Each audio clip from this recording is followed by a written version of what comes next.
Fala pessoal, boa noite a todos, sejam bem-vindos a mais uma live trabalhista. No meu relógio, pontualmente 22 horas, dia 21 de abril de 2020. Esperar o pessoal entrar. Daqui a pouco meu amigo bem Terculano vai pedir para entrar também, o pessoal tá entrando. Coloque por gentileza cidade, estado, vamos dar uma bombada aqui nas curtidas também. Bem Terculano já solicitou, deixa eu já pedir para ele entrar. Pessoal entrando. Pessoal, som, imagem, tá tudo bacana, tá tudo legal. Maravilha. Só alegria? Aqui em casa tá tudo testado, tá tudo bem. Grande, bem, Terculano, tudo bem? Tudo bom, meu amigo? Leone. Você tá beleza? Tudo bom, Deixa tá eu ver ouvindo? aqui, ó. Somzinho, só alegria. Tá. Tudo testado, tá tudo beleza? Tudo tranquilo. Dá um salve pro beleza, pessoal tá aí, o pessoal tá entrando. Fui pegar uma aguinha, né? Também pra gente fazer nossa live. Também, ó. Também, ó. Tivemos a mesma ideia. Poxa, né? Vamos falar bastante, né? Precisa hidratar as cordas vocais, né? E a turma hoje perguntou para mim, né? Que eu tenho feito muitas lives, mas assim, 11 horas da manhã, 3, 4, 5, 6 no máximo. Aí disseram, e essa live às 10? É porque é a sessão Corujão, mas é a sessão do maior sucesso, que o professor Leone passa o dia Que trabalhando, isso? mesmo feriado. Eu digo, aí tem que ser assim mesmo, mas é produtiva e a gente está acostumado, né, Leone? Hoje eu aproveitei aulas, né, do lado da Amazon, elas estão acontecendo, de concurso e tudo mais. Eu acabei gravando também as aulas. Então, a gente também montou um curso de atualização em prática dos reflexos trabalhistas do coronavírus. Então, a gente está trabalhando. O magistério permite isso, né, amigo? Né? Permite a gente poder gravar as aulas, os alunos poderem acompanhar também, aproveitar esse momento de alguma forma para estudar, para adquirir conhecimento e para a gente mesmo, né? Nunca era trabalhista teve tantas mudanças em tão pouco espaço de tempo. Também ninguém iria conseguir prever uma situação dessa. Para abrir nossa live, amigo, primeiro é uma honra e um prazer, tá? Além de eu ter grande admiração, né, por todo o seu conhecimento técnico, científico, poxa, por toda a sua carreira, para uma honra, presidente do tribunal aqui fazendo live, então eu fico muito feliz e honrado. E fora a amizade, né, que a gente teve desde o nosso primeiro contato naquele congresso online do Renato Saraiva. Olha só, lembro como se fosse hoje, lá em Recife. E realmente dali a gente desenvolveu uma amizade incrível. Sempre quando você vem para São Paulo, a gente sai para jantar junto. Então é alguém que, além de ter muita admiração, é um amigo do peito, é um amigo do coração.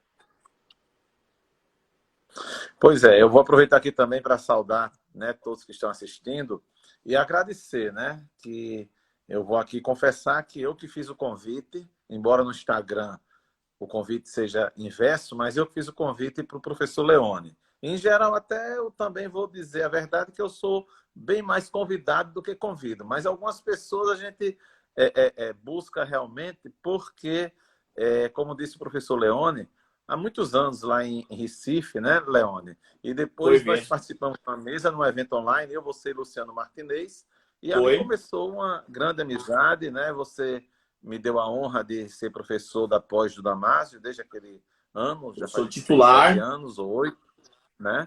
E você também já esteve aqui dando aula na nossa escola judicial.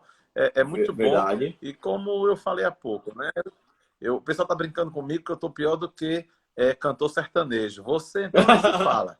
Né? Eu agora estou fazendo uma live só por dia, mas a semana passada foram umas 10. E eu já disse que a semana que vem vai ser 3 por semana, né? Nem por questão de cansaço, não, até porque a gente tem que fazer outras coisas, né? O tribunal não parou. Imagine você administrar um TRT em crise, Nossa. né? Num momento Não, desse de realmente. crise. É bem mais complicado do que fora da crise, né?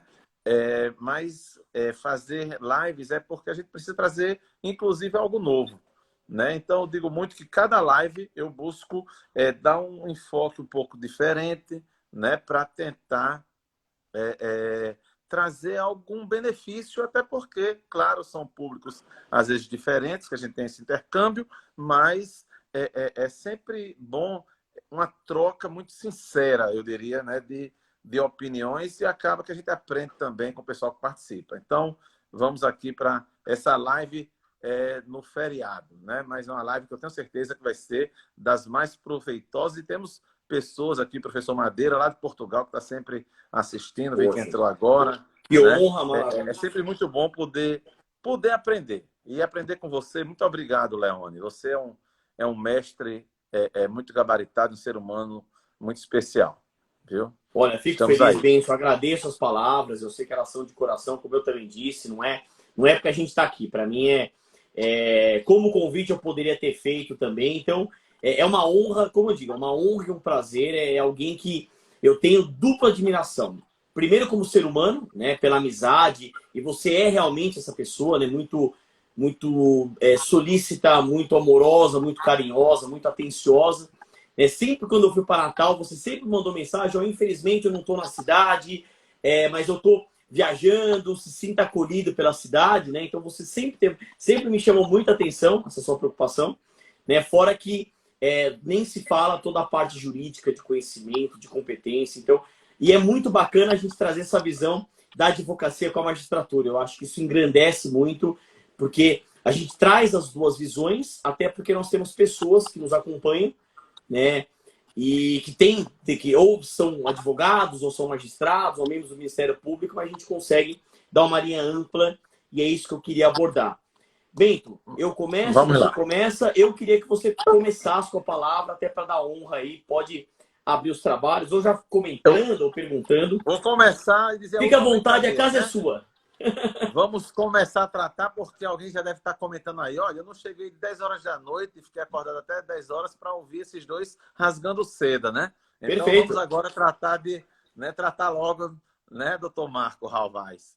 Tratar de direito do trabalho, de pandemia das MPs, né? Tivemos a lei do Corona Voucher, mas o que está realmente são 20 e tantas MPs. O que está realmente agora fazendo, chamando a atenção, doutor Ney Maranhão, são essa, digamos, epidemia, Perfeito. poderíamos dizer assim, de medidas provisórias, de normas. Né?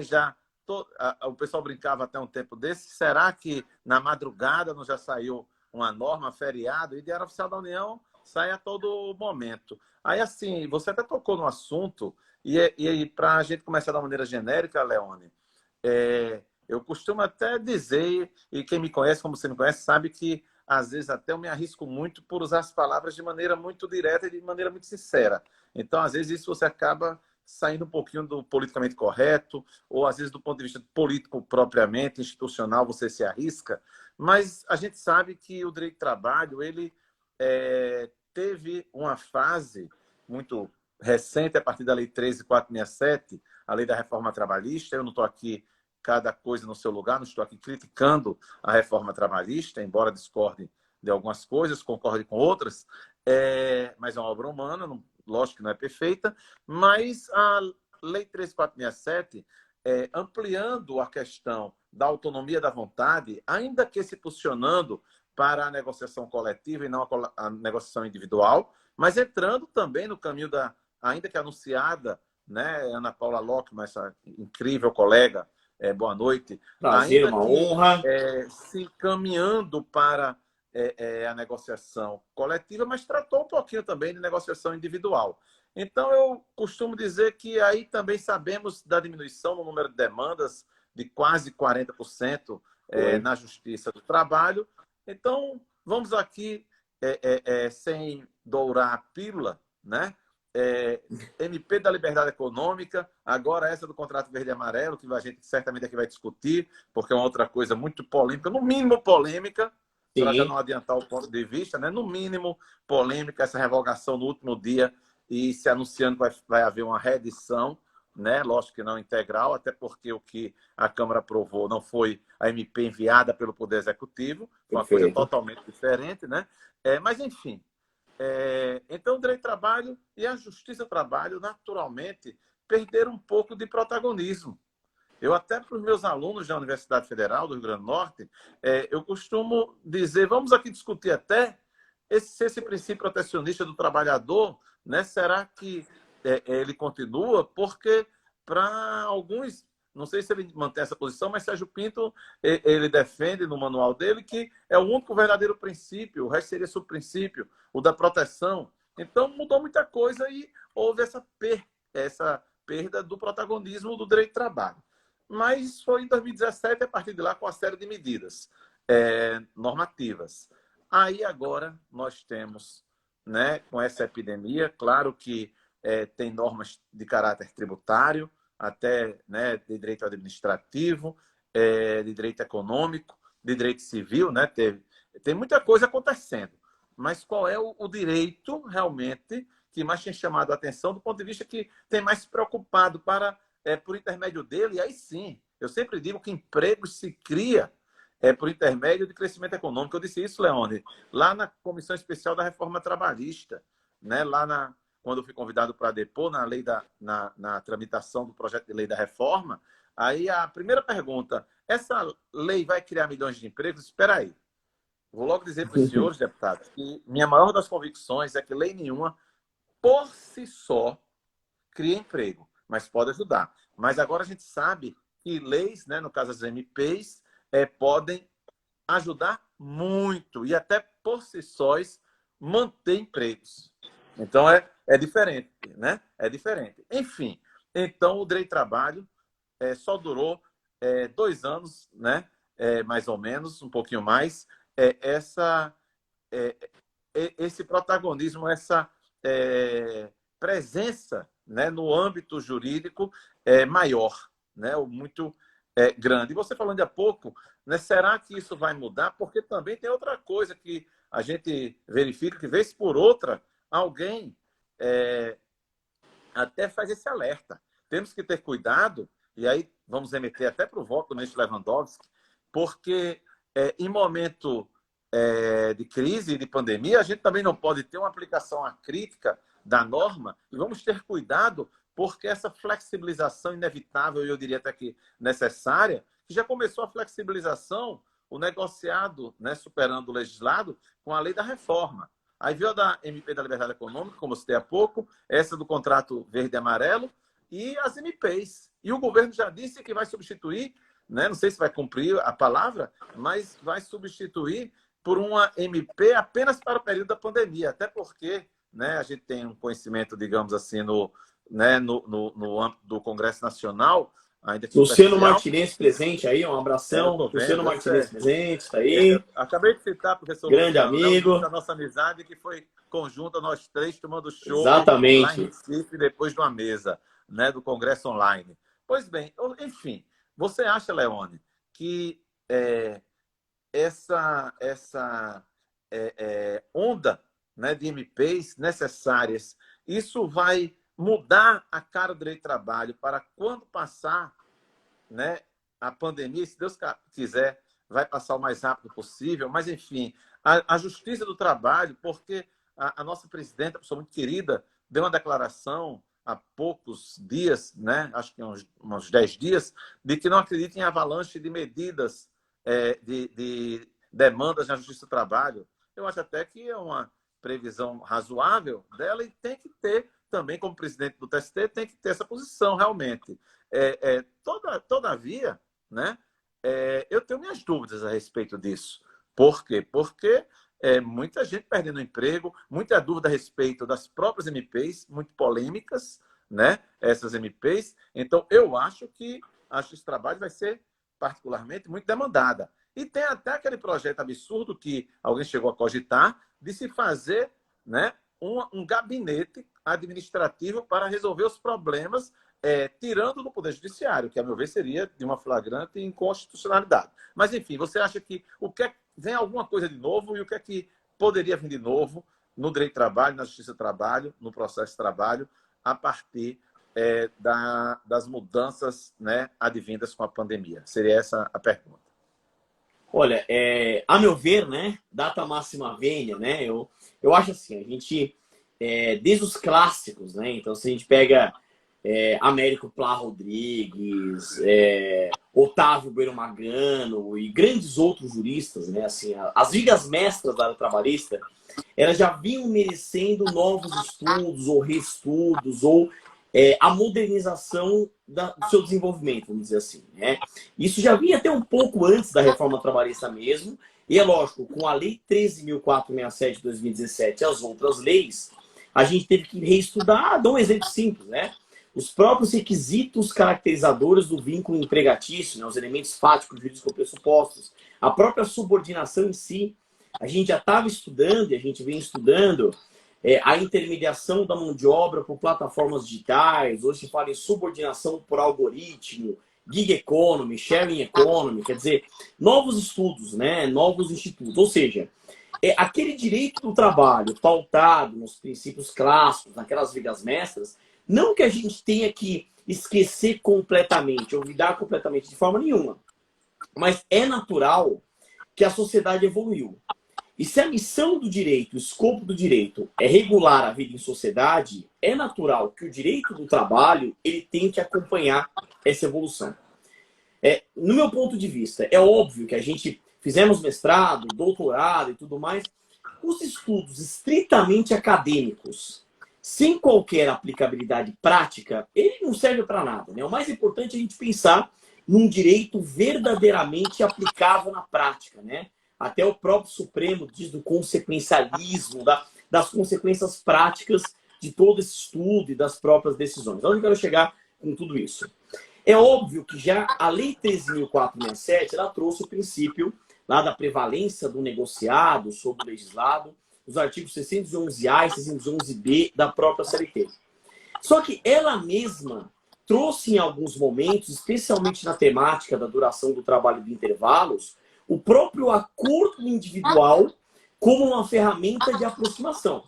E agora, nesse momento agora da pandemia, do coronavírus, isso está expresso no artigo 2º da medida provisória 927/2020, né?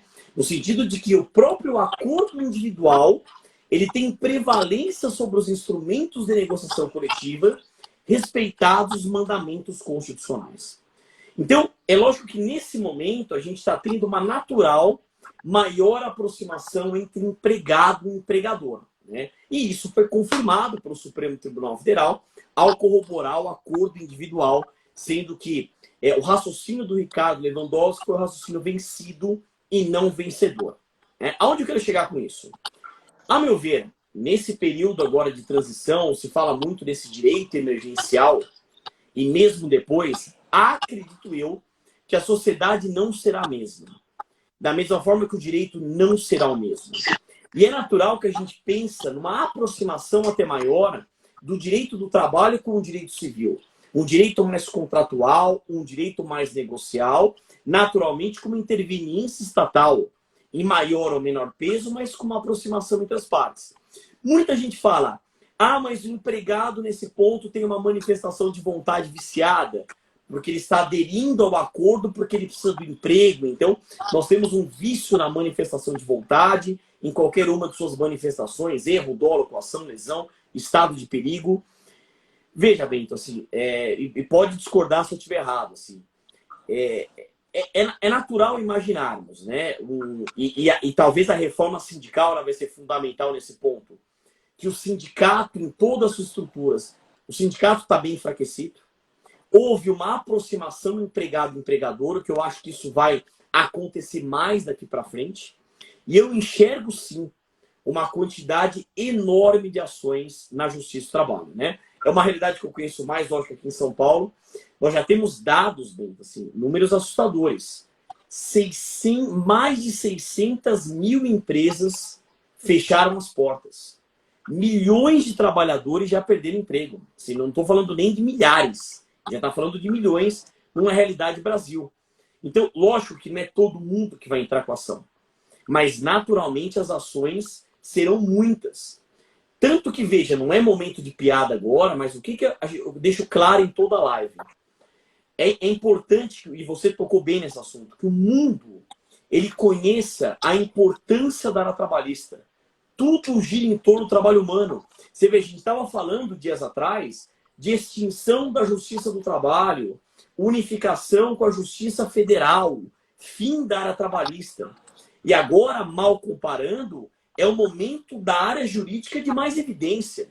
Talvez a gente está resgatando aquele momento que a gente teve, lógico, em outras modalidades, da emenda 45 de 2004, a reforma do Judiciário, em que a gente teve uma ampliação significativa da competência material, mas que a nossa área daqui para frente ela seja mais respeitada, seja mais valorizada e as pessoas entendam que tudo gira em torno do trabalho humano. Não tem como ser diferente. Agora, realmente o que a gente não pode é deixar tudo à mercê de uma negociação empregado-empregador. Eu ainda acho, bem, que assim, a gente tem que ter, né, uma entidade sindical presente, eu acredito nisso, e não tem como o Estado não praticar uma mínima intervenção. Muitos chegam até a dizer que nessa teoria do diálogo das fontes, os princípios do direito civil poderiam ser utilizados para a proteção do trabalhador. Olha que curioso. Função social do contrato, boa-fé objetiva, deveres anexos do contrato, equivalência contratual, venire e contra factum próprio, ou seja, todos esses fundamentos que a gente vem estudando no direito civil, que seriam grandes ferramentas de proteção do trabalhador. Então, esse é o meu ponto de vista, mas acredito eu que a sociedade será diferente, o mundo será diferente e o direito também será. Pensamento, já tem cidade que ouvi hoje, Belo Horizonte, decretou estado de calamidade pública até dezembro. E a gente não vai voltar do dia para a noite. A volta vai ser paulatina. Percebe que não é algo que vai demorar mais 15 dias e tudo vai voltar ao normal. A gente nem consegue mensurar quando que tudo isso vai voltar. E mais, né? E aí, veja, recebi um texto também, já devolvo a palavra, Bento, do Mário Sérgio Portela. Um texto muito interessante, né? Que hoje todo mundo está atacando pedra em todo mundo. No Poder Executivo, Legislativo, Judiciário, operadores do direito, pessoal da medicina. Mas eu te pergunto, Bento, quem que está acertando a mão nesse momento? As grandes nações estão patinando. Leia-se Inglaterra, leia-se Estados Unidos. Se essas grandes nações estão patinando, você imagina nós. Veja, eu não estou defendendo ninguém, tá? Eu só acho que é um momento agora de união, de solidariedade, de a gente ter mesmo amor e união para a gente juntos conseguir superar toda essa situação. Não sei se você concorda com essas palavras.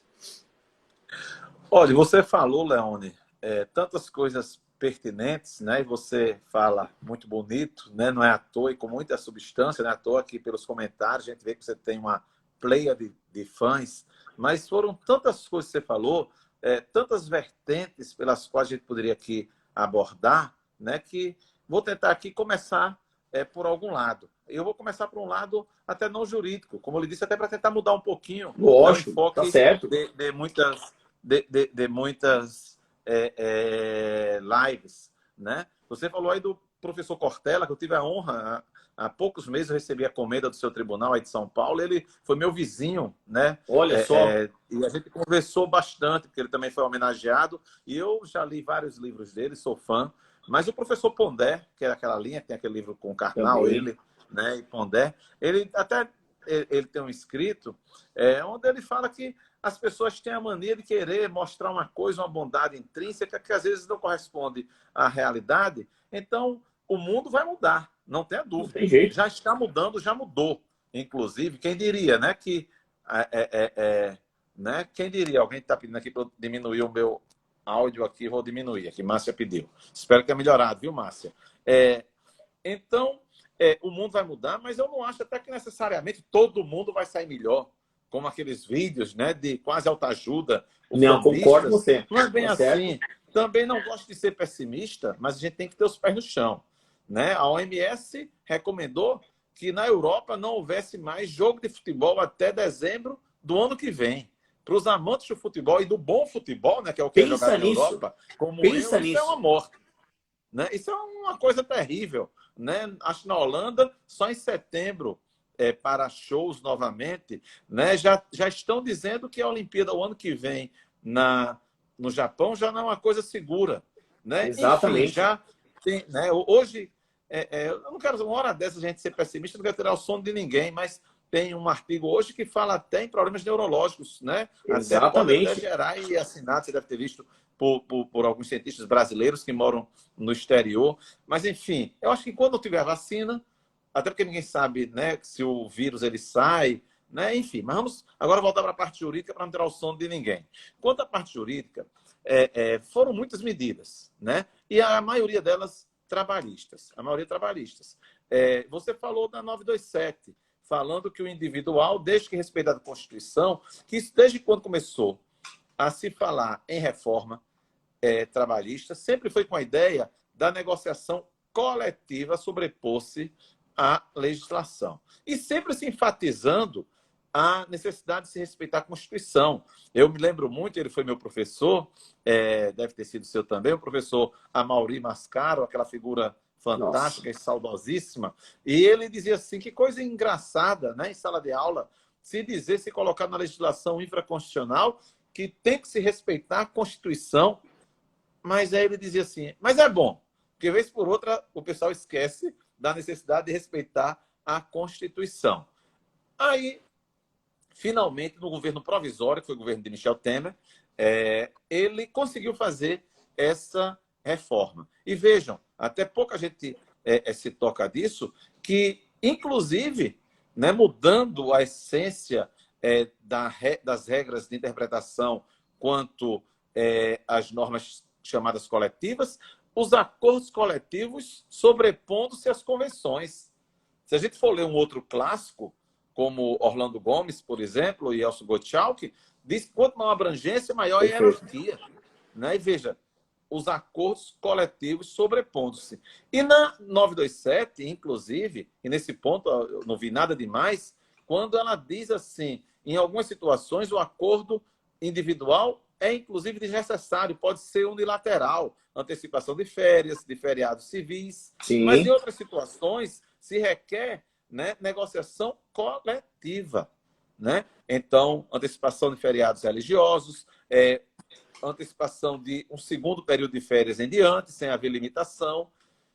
Mas aí você colocou, temos a negociação individual agora sobrepondo-se, mas você usou a expressão, Leone, mandamentos constitucionais hão de ser observados. E aí a gente pode, até para que se tenha aqui, né, um diálogo, digamos assim, crítico, a gente pode até questionar. E mandamento constitucional, a Constituição, que foi a essência daquela discussão no STF, a Constituição permite que a negociação individual sobreponha-se, né, impégios, ou seja, para pior, que o ministro Lewandowski, embora não sendo da área, mas claro que entende, e ele disse, não, mas aí a norma mais favorável vai ser aplicada, se no caso a individual for melhor do que a coletiva, mas não deixou claro quanto se houvesse o inverso, que eu acho que seria o que iria dar mais controvérsia se o voto dele tivesse prevalecido. E se acontecesse o contrário, né? Mas, enfim. Então, será que pode se colocar o individual acima do coletivo? Porque basta a gente olhar a história da própria Constituição, quando se colocou a possibilidade de redução salarial mediante negociação coletiva. E agora, a hermenêutica, eu até concordo que não haveria essa necessidade, discordei, gravei também vídeos criticando a decisão do ministro Lewandowski, mas dentro de uma outra hermenêutica. Né? Isso, claro. Né? O artigo 8º da Constituição, quando trata de direito sindical, quando anuncia os princípios de direito coletivo do trabalho, quando diz da essencialidade dos sindicatos, né, para a validade das negociações coletivas, e aí o TST assentou, a meu ver, acertadamente, que isso só em relação aos sindicatos de trabalhadores. Num acordo coletivo, a empresa pode negociar sem assistência de seu sindicato. Porque alguém colocou por aqui, né, um abraço para o amigo Paulo Leão Júnior, alguém colocou por aqui que mas isso não vai contra a dignidade do trabalhador, porque a gente sabe dessa enorme assimetria entre empregado e empregador, e que agora que vai se aprofundar, porque quanto mais tivermos uma relação desproporcional entre gente procurando emprego e emprego sendo oferecido, a famosa lei da oferta, né, e da demanda, e nesse caso o valor vai cair. E o valor é o quê? É o trabalho. Agora, claro, a gente está numa circunstância, né, especial, e se prevê o aumento de 12 milhões e meio para 25 milhões de desempregados. Né? No dia lá do julgamento da ADIM 6363, e vejo que o ministro Lewandowski, inclusive, se preocupou com isso, e o AGU disse da tribuna que já 2 milhões e 500 mil empregados tinham feito acordos individuais. Chegando a 3 milhões quase, né? É. Exato. E num país que a gente sabe que metade dos empregados, aproximadamente, estão na economia informal porque não tem sequer carteira assinada. Então, como é que vai haver essa negociação? E aí você fala, mas vamos nos aproximar do civilismo. Sem dúvida, então é um retrocesso aqui? Sim, não estou dizendo é uma volta e um retrocesso do ponto de vista de uma maior proteção social. Agora, como você disse, né, citando até no Supremo, o ministro Luiz Fux citou a história de Massachusetts, falando do realismo jurídico. E o Supremo, como você pontuou muito bem, estou pertinho aqui já de terminar, né, o Supremo, inclusive, como você muito bem pontuou, Leone, o Supremo, inclusive, antes da Lei 3467, já tinha feito aquilo que o pessoal chamava da reforma trabalhista judicial do Supremo. Até porque, em duas decisões que foram emblemáticas e muito abrangentes, o Supremo deu um passo à frente da reforma que ainda não tinha sido votada. O julgamento da terceirização, quando o Supremo disse quem foi que disse que não pode terceirizar área meio? Área fim, digo. Né? Só pode terceirizar área meio. E a outra, quando disse a negociação coletiva, foi até de uma usina aqui de Pernambuco, quando, e veja, eu sempre fui favorável a essa possibilidade, na questão de não se considerar horas in itinere quando o próprio sindicato de trabalhadores abre mão, né, dessa circunstância. Então, eu tenho batido muito, e no Brasil a gente tem visto uma ideologização tão grande que até quando você tenta exercer uma visão aristotélica no sentido de que a virtude está no meio, né? Aí, doutor Fernando Menezes aqui nos prestigiando também, conhecida no aula Forte base há muitos abraço. anos e até hoje temos uma relação virtual intelectual, digamos assim. Pois bem, vejam, aí quando você prega que se tem um equilíbrio, aí as pessoas já lhe acusam de ser isentão em sentido pejorativo, né? Inventaram, né, doutora Graciane? Ele é isentão. Não se trata disso. Um abraço também. Basta a gente concluir o seguinte: quem viu a ADIM 6363, na inicial, lá da Rede, Partido Político Rede, um dos principais fundamentos era o valor social do trabalho. Perfeito. E quem viu a contestação, a manifestação da AGU, o principal argumento era, junto com a livre iniciativa, o valor social do trabalho. Sim. Então, a gente tem que esquecer desse fla-flu, né, ideológico, que só no Brasil mesmo, onde até um remédio, né, a hidrocloroxina, virou, né, um partido político, quem é a favor de tal posição, quem é contra de outra posição. Como você disse, é momento de união. Né? União. Então, a gente tem que conseguir enxergar realmente, como se falou lá no Supremo também, não é porque estamos numa pandemia que vamos jogar na lata do lixo a Constituição. A hermenêutica, o realismo jurídico estão aí para isso mesmo. E cabe a nós, né? Por isso a gente está uma hora dessa aqui, e o pessoal que está nos assistindo também, né?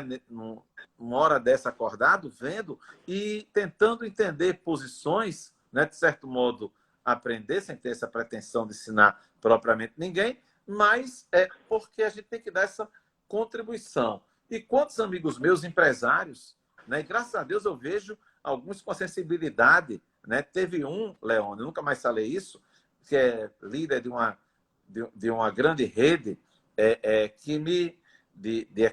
numa área forte da economia, que um escritório de São Paulo deu um parecer dizendo que quem ganha por comissões, e ele me deu o exemplo dos empregados dele ganhando R$1.000 fixos e 12 mil de comissão, então salário de R$13 mil, e mandaram pagar os 30% em cima apenas dos R$1.000. Ou seja, ele mesmo disse, mas o pessoal vai morrer de fome. E ele me mostrou o parecer de um grande escritório de advocacia. E aí eu disse, olha, o advogado está querendo agradar vocês. Então, cabe, até porque a gente sabe que tem até setores que não foram atingidos por isso, né? O setor de supermercados, de delivery, etc. Então, vamos ter um pouquinho de paciência, né? A economia, eu acho que é inevitável que ela vai começar a voltar. Você também, a gente sabe o exemplo, basta olhar para a Europa, como é que foi feito. Alguém disse, mas na Nova Zelândia o povo não está morrendo. Não está morrendo porque não tem uma viva alma na rua. E aí de quem for. Agora, eu acho que a gente não tem outra solução. Todo mundo quer que a economia volte, tem setores e setores. Eu creio que vai voltar muito rapidamente, né? No máximo em meados de maio, vai estar voltando gradualmente, né? Mas ai de nós se a gente não acreditar na ciência. Então vamos ter paciência e vamos ter união. Seria isso que eu teria a dizer. Mas agora deixa eu lhe fazer uma pergunta, meu estimado amigo Leone. Teve a MP também, porque a gente tem falado muito da 927, que eu diria que são os paliativos, né? A 936, que foi a estrutura com a possibilidade de layoff e de redução proporcional entre jornada e salário. E vejam que é uma coisa diferente da Constituição, porque na Constituição, a meu ver, não paira nenhuma dúvidas, embora não seja uma coisa unânime, pacífica, mas aquela redução do inciso 6º do artigo 7º não exige redução de jornada. Você pode reduzir salarialmente sem reduzir a jornada, apenas tem que se garantir o salário mínimo.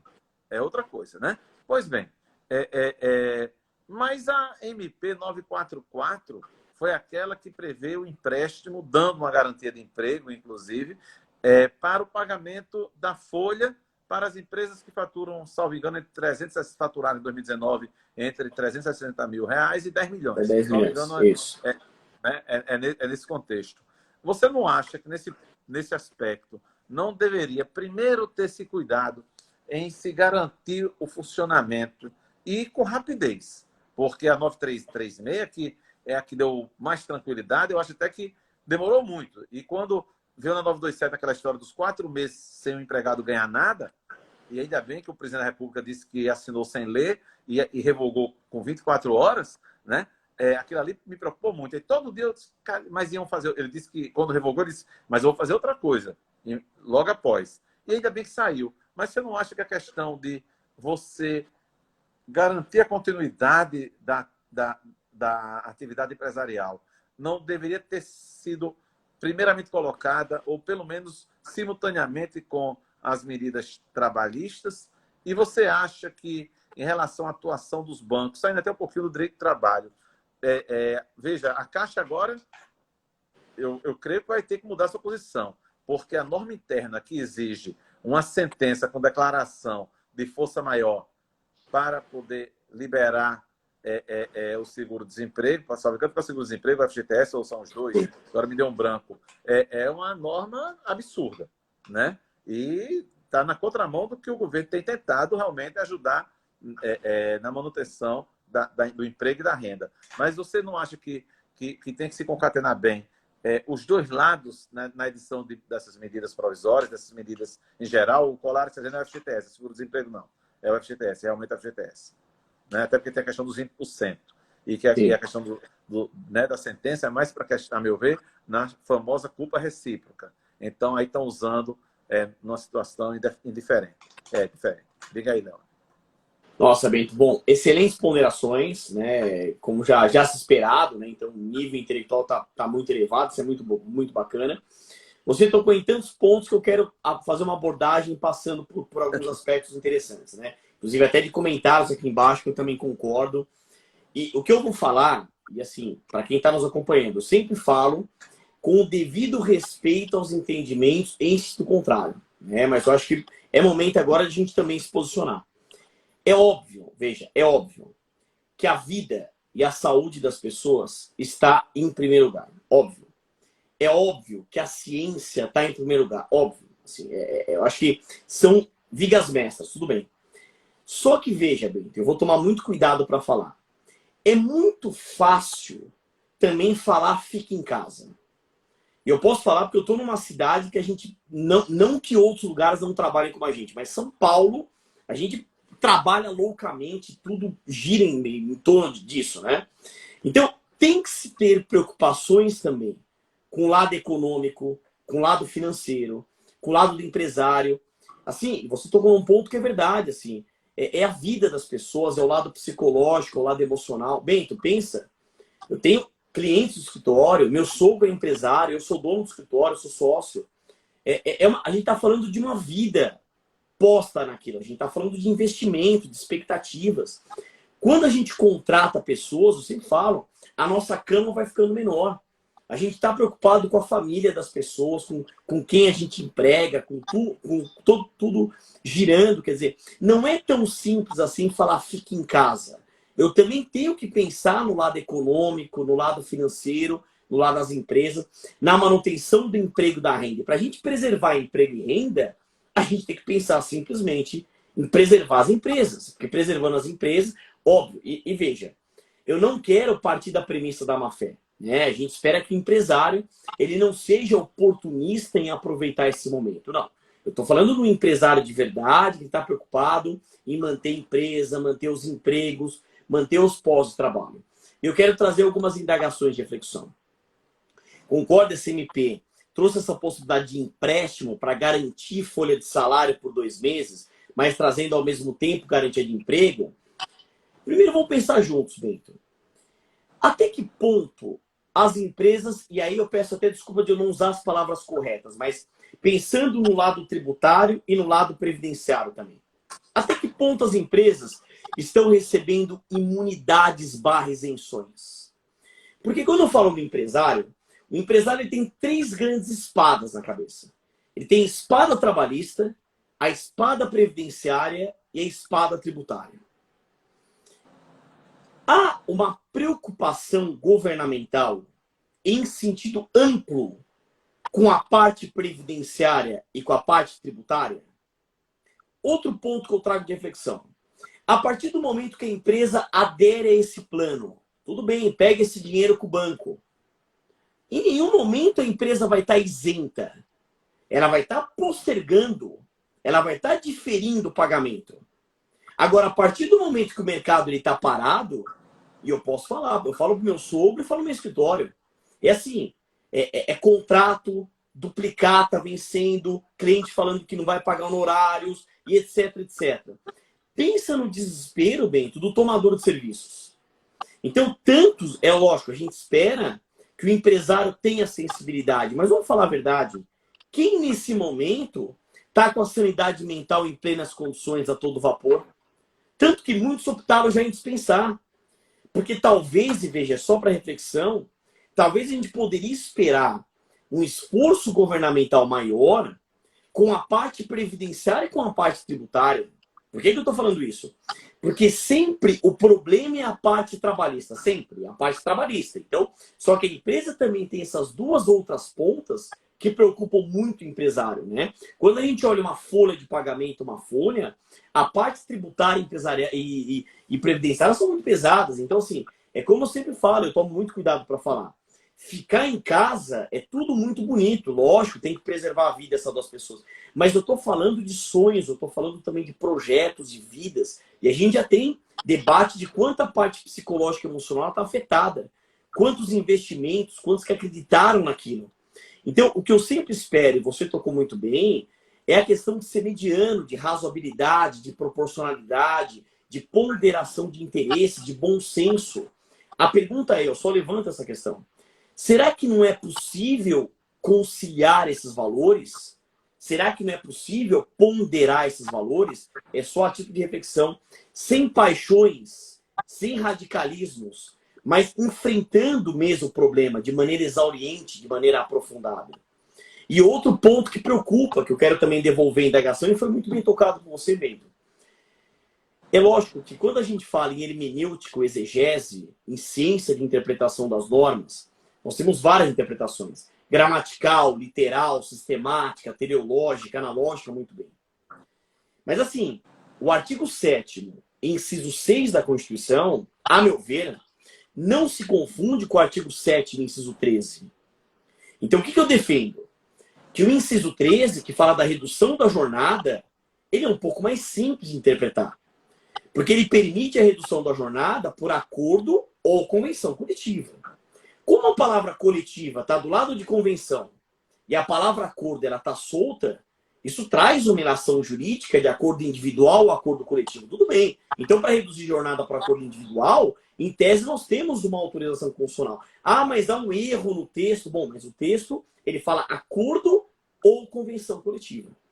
Mas se eu faço cotejo a comparação com o inciso 6 do artigo 7º, Lá traz o princípio da irredutibilidade salarial, vírgula, salvo convenção, acordo coletivo, salvo negociação coletiva.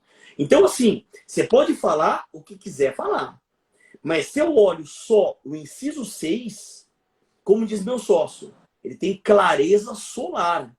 Ele fala que para reduzir salário, precisa passar pelo sindicato. Então, veja, não é que eu estou concordando integralmente, mas foi o voto do ministro Carlos Lewandowski. Quer dizer, o texto está ali. Qual seria, talvez, o caminho correto? Uma emenda constitucional.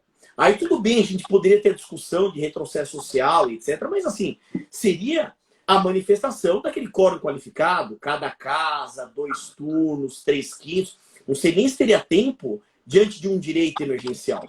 Mas você entenda, o que eu acho que daria para fazer com uma interpretação gramatical é reduzir jornada, mas manter o salário. Só que, ao mesmo tempo, o empresário não tem condições mal de manter o emprego, quanto mais manter o salário.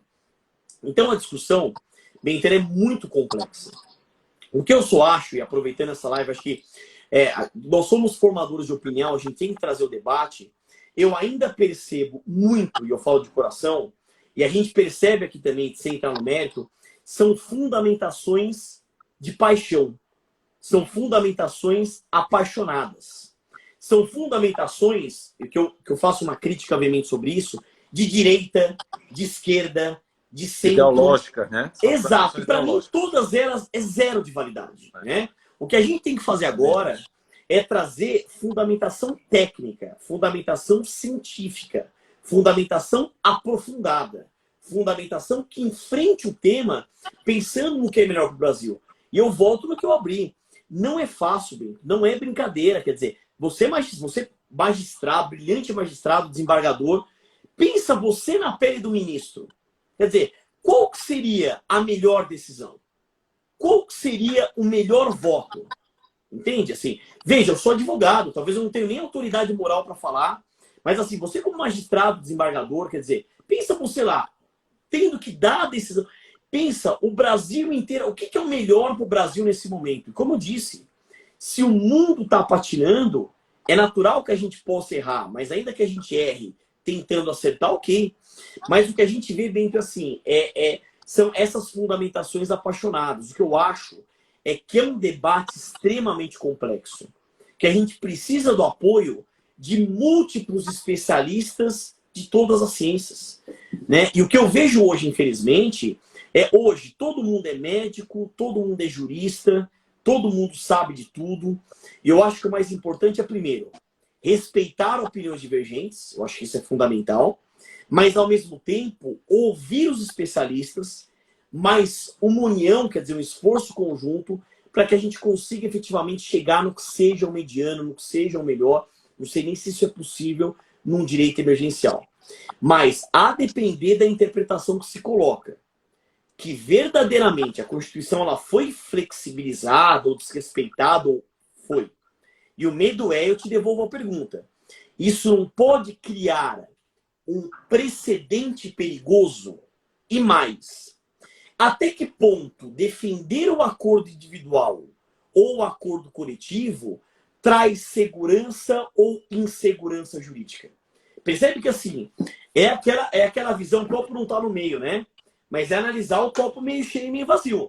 Quer dizer, a gente pode ter essa dupla interpretação. Eu queria te ouvir, bem, porque você foi juiz, né? Como se diz, foi juiz de piso, hoje é desembargador e mais. É presidente de um tribunal e muitos dizem que já deveria até estar no TST pela sua competência, pela sua história. Juro que eu queria ouvir o que seria a melhor decisão do magistrado e mais de um ministro do Supremo no momento desse, né? E olha, Leone, que eu disse para minha mulher que eu ia propor a gente acabar mais cedo. Mas imagina, não, mas esquenta, né? Não por mim agora, a gente varava a madrugada, mas só são 10 minutos. Então, vou tentar ser bem objetivo. Mais uma vez, você falou coisas muito interessantes, além da questão do direito, né? E você falou, hoje está muito na moda se falar em alteridade. Né? Alteridade é você se colocar no lugar do outro. E aí eu teria outras coisas para falar, mas vamos focar na questão da famosa ADIM 6363, que logo que ela foi divulgada a decisão monocrática do ministro Ricardo Lewandowski, né, dando uma interpretação, e vejam só, ele, na verdade, deu uma interpretação conforme a Constituição. Sim. Ele não declarou Sim. a inconstitucionalidade, o que já implica numa diferença da notícia como foi divulgada. Tem no meu Instagram, dei entrevistas no Bom Dia RN, em vários outros telejornais, criticando, né, a decisão do ministro Lewandowski. Depois eu li novamente. Já fiquei com uma certa dúvida, porque quando me pediram a opinião e eu dei essa entrevista, a primeira delas, eu li e tinha meia hora para me posicionar, digamos assim. Deveria, né, talvez até ter dito, não, eu vou dar entrevista amanhã, mas hoje eu não posso mais falar. Li novamente e vi o cuidado que o ministro, os cuidados do ministro Lewandowski, inclusive no uso das palavras.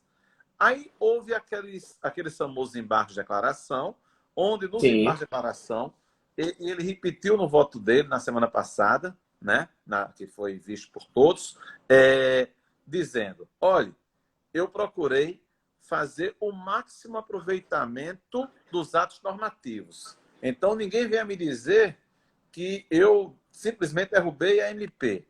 E, inclusive, visivelmente magoado até, digamos, ele disse assim, olha, a mídia disse que eu criei esse prazo de 10 dias. Esse prazo de 10 dias para a comunicação, ele, na verdade, está na MP, né? A única coisa, nos embargos, ele também assentou que aquelas negociações individuais já transcorridas, naquele momento, em torno de quase 2 milhões de acordos individuais, iriam continuar valendo. Então, não traria a famosa insegurança jurídica, né? Tanto que os votos dos ministros Rosa Weber e Fachin foram diferentes, né? Divergiram do ministro Lewandowski, que, na verdade, ficou isolado, porque os outros 7 decidiram para manter a integralidade da MP, né? Mas os outros 2 era dando uma extensão maior a liminar, né? Para não deixar validados, não permitir, na verdade, a negociação coletiva a posteriori, diferida. Teria que ser no início, interpretando o artigo 8º da própria Constituição. E eu concordo com você em relação ao inciso 13 do artigo 7º. Acho que ali o acordo pode ser até individual. Sim. Pelo critério gramatical, inclusive, que a gente sabe que é o mais pobre dos critérios, mas que também tem, né, a sua utilidade. Mas quando eu assisti às sustentações orais e eu vi, né, que a rede, embora a liminar não tenha atendido ao pedido do autor da ação, mas a rede, né, disse que ficava satisfeita com aquela liminar como concedida. E o AGU disse que concordava. Eu me lembrei daquele filme, salvo engano, em inglês, né, com o Kenneth Branagh, chamado Muito Barulho por Nada. E eu achei, Leone, que haveria a possibilidade de se ter um julgamento muito rápido e muito pacífico, porque autor e réu concordaram, os Amit Curi não, né? Tanto de um lado Ana Matra, NPT, tal, do outro lado CNI, tal, não, esses não concordaram. Queriam na extensão maior ou queriam o que acabou sendo a tese vencedora. Mas o que é que disse o ministro Lewandowski? Que ele aceitava a MP, mas tinha, embora ele dizendo que não criou nada, mas de fato criou, quando ele, na expressão usada por ele, ele deu um sentido aditivo apenas para acrescer que a comunicação, então, valia a negociação individual, mas para ela permanecer valendo, em até 10 dias, a empresa tem que comunicar, como está, inclusive, né? Como está, inclusive, na MP. Só que, segundo o ministro Lewandowski, precisaria que se tivesse uma consequência jurídica. Por quê? Comunicar para quê? Para o sindicato arquivar, mas, por outro lado, a própria MP pune o empregador que não faz a comunicação em relação a ele não ter os benefícios, né? Quando o governo chega junto com ou a integralidade, no caso do layoff, no caso do layoff, mas em Sim. relação também à redução de jornada. Mas, enfim, e aí vimos argumentos apaixonados, e até por um ministro do Supremo, não integralmente, mas uma advogada do Rio de Janeiro, por exemplo, usou um argumento, e muito conceituada, mas não é da nossa área, mas dizendo que não haveria como se validar a exigência de negociação coletiva, porque os sindicatos no Brasil são quase 20 mil e não teria condições de se negociar com todos esses sindicatos. Tenha santa paciência, né, Leone? Porque a empresa não vai, são 13 mil de trabalhador, mais ou menos, o resto de 5 mil de empresas, aproximadamente. Mas claro que o empregador, qualquer pessoa sabe disso, ele não vai, isso é publicado em um grande site jurídico, esse artigo assinado, claro que o empregador não vai precisar negociar com 10 mil sindicatos, só negocia com um, no máximo com dois, no máximo com três. Então, para concluir, que eu estou vendo que já está esgotando, né? Como várias pessoas colocaram, a síndrome do cobertor curto. E como você colocou também, Leone, tem empregador, e a gente tem que se colocar também a alteridade em relação ao empregador, né? Que está demitindo sem sequer... Eu tenho amigos empresários, eu já botei para fora tanto, eu digo, homem, tenha paciência, né? Tenha paciência, espera um pouquinho, porque o governo está ajudando. Alguém diz aqui, eu espero mais um mês, só tem um mês, né? A gente sabe que, inclusive, com...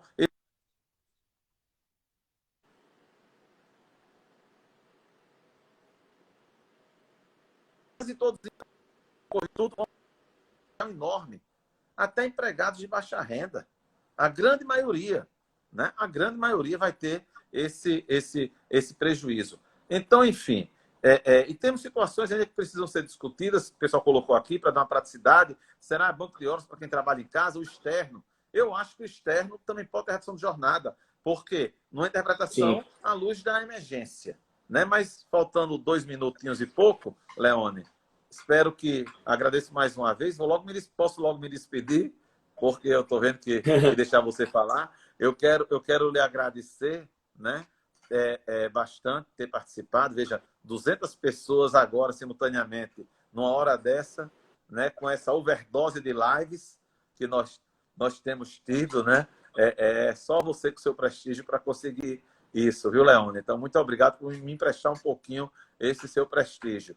E dizer o seguinte, que, de fato, né, achei que iria me arrepender por causa da hora quando começasse, até porque estava hoje, um ponto fora da curva, estava com sono, mas assim, a gente gosta tanto do que faz, né? Então, eu mando um grande abraço para todos, para vocês, para quem nos deu a honra de estar nos assistindo. Estamos aqui, né? Nosso Instagram é Bento Herculano, @BentoHerculano. Quem quiser nos seguir também. Toda vez que eu vou dar aula lá no Damásio, né, Leone? Eu tenho um bocado de fã de Leone Pereira que passa nos seguir, pega carona com esse prestígio dessa pessoa tão famosa e tão querida. E espero que, de alguma forma, a gente possa ter contribuído. E falei em alguns momentos, até de maneira assim, meio pessimista, peço perdão, mas que isso passe logo, né? E que os danos sejam os menores possíveis e que a gente saiba tirar alguma coisa, né, de positivo, se é que tem condições nessa situação tão calamitosa. E a gente sabe também que a dor vai ser para todo mundo, mas a nossa dor é uma dor menor do que, né, de muita gente. Porque até isso, ninguém pode, como você falou, dissociar o lado de saúde também até do lado econômico. A saúde está em primeiro lugar, mas, né, 20% dos suicídios decorrem de problemas financeiros. Então, vamos rezar que não aumente o número de suicídios em todo o mundo, mas é provável que aconteça, né? Então, muito obrigado para todos. Meu amigo Bento, gratidão, tá? Realmente, para mim foi uma honra, é um prazer, já disse, além da amizade,